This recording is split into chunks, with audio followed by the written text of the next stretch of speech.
Okay. கால் நல்லா விட்டு வைங்க. விட்டு வச்சா மட்டும்தான் பண்ண முடியும். ஓகேவா? ஸ்டார்ட். 1 inhale exhale. மேலே பாருங்கள். கீழே கீழே பார்க்கும்போது நல்லா முதுகு மேலே தூக்கணும்.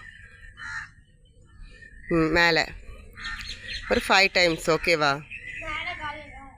பேசிக்கிங்க, ஒன்றும் பிரச்சனை இல்லை. நார்மலாக இருக்கணும். அது ஒரு வீடியோவாக்குன்னு தோணக்கூடாது. பேசிக்குங்க அப்படியே ரிலாக்ஸாக.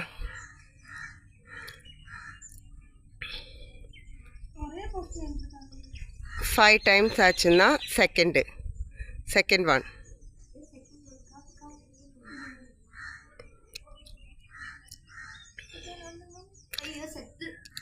செகண்ட் 1 வந்துட்டு அப்படியே 2 கையும் சேர்த்தி வச்சுட்டு ஒரு கையை இது நல்லா தூக்குங்க பின்னாடி. அப்படி இல்லை காவி.